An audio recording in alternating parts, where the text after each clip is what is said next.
हरे कृष्ण। भगवान हमारी मानसिक सेवा को भी स्वीकार करते हैं। अगर आप मन ही मन में भाव रखते हैं और मान लीजिए आप भगवान के लिए खीर बना रहे हैं और आप खीर बना के भगवान को भोग लगा रहे हैं, तो ये है मानसिक सेवा। तो ये भी सेवा स्वीकार होती है। जैसे हम कभी ट्रेन में हैं तो अब हम भगवान को भोग कैसे लगाएं? तो हम मन ही मन में भगवान के लिए मान लो फ्रूट काट रहे हैं और फ्रूट काट के मैं ठाकुर जी को अर्पण कर रहा हूं, तो ये सेवा भी स्वीकार होती है। कैसे? महापुरुष एक प्रसंग सुनाते हैं, इसको ध्यान से सुनना। एक बहुत बड़ा कंजूस व्यक्ति था।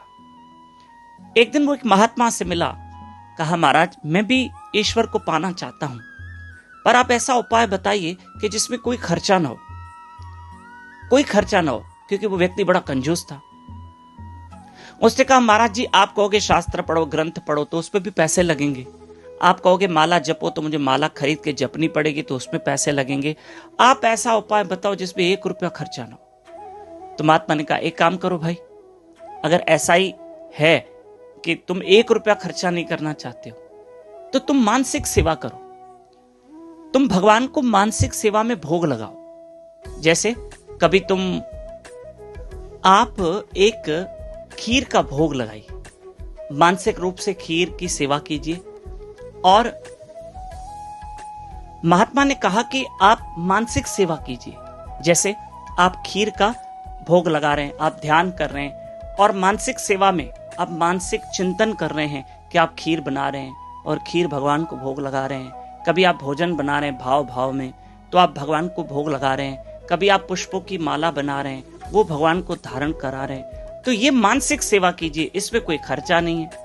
क्योंकि वो व्यक्ति कंजूस था ना, इसलिए महात्मा ने उनको ये रास्ता दिया, ये मार्ग दिया। अब व्यक्ति रोज मानसिक चिंतन करता, कभी भोजन बनाता, ऐसे बैठ जाता, क्योंकि इसमें तो खर्चा है नहीं, और मानसिक चिंतन करता, मैं भगवान के लिए भोजन बना रहा हूं, सब्जी रोटी बना रहा हूं, चपाती बेल रहा हूं, फुलके ये बना रहा हूं और कृष्ण को फिर भोग लगा रहा हूं। तो ऐसे ये सेवा चिंतन चलता रहता उसका रोज रोज रोज रोज। तो ये कभी कभी महात्मा से पूछता था कि महाराज एक बात बताइए, जो मुझसे आप ये मानसिक सेवा करवाते हैं तो ये भगवान स्वीकार करेंगे कि मैं खाली सिर्फ ध्यान ही कर रहा हूं? महात्मा ने कहा भगवान ये मानसिक सेवा भी स्वीकार करते, तुम करो तो सही, करो। करते रहा करते रहा करते रहा। अब ये कंजूस था व्यक्ति।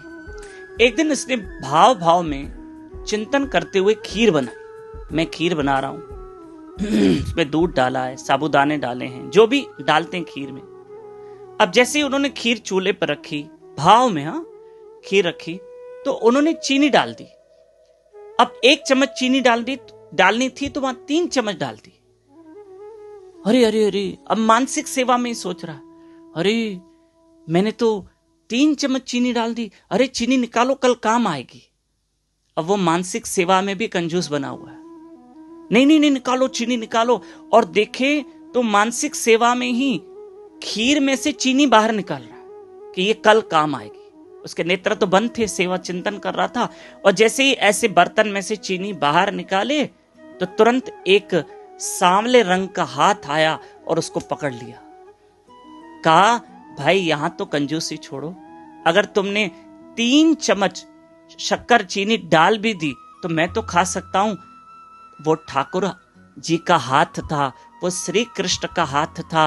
अरे मानसिक सेवा उस भक्त ने की तो भगवान ने आके कहा, मानसिक सेवा में दर्शन दिया कि भाई अगर 1 चम्मच की जगह 3 चम्मच चीनी चली गई तो तुम्हें क्या तकलीफ, तुम्हारा तो खर्चा हो नहीं रहा है क्योंकि तुम मानसिक सेवा कर रहे हो, यहां क्यों कंजूसी कर रहे हो। और ठाकुर जी ने कहा अगर 3 चम्मच शक्कर डालोगे तो तुम्हारा तो कोई खर्चा है नहीं। और मुझे भी ठाकुर जी ने कहा मुझे भी कोई शुगर तो है नहीं, मुझे कोई थोड़ी तकलीफ बीपी शुगर है, तुम चाहो तो चीनी डाल सकते हो, यहां भी कंजूसी कर। तो कहने का तात्पर्य यह है कि भगवान ने उस भक्त की मानसिक सेवा को स्वीकार किया है। भगवान ने आके हाथ पकड़ा कि भाई यहां क्यों कंजूसी कर रहे हो, तुम भाव भाव में खीर लगा रहे हो, तो मैं 3 चम्मच चीनी गई तो मैं पी लूंगा। मतलब भगवान स्वीकार करते हैं। तो आप भी मानसिक सेवा कर सकते हैं। जैसे कोई व्यक्ति है, कोई कहता है भाई मैं 56 भोग नहीं लगा सकता, इतनी मेरे पास व्यवस्था नहीं है, तो आप मानसिक सेवा करो, ये भी ठाकुर जी स्वीकार करते। हरे कृष्ण कृष्ण कृष्ण हरे हरे, हरे राम राम राम हरे हरे।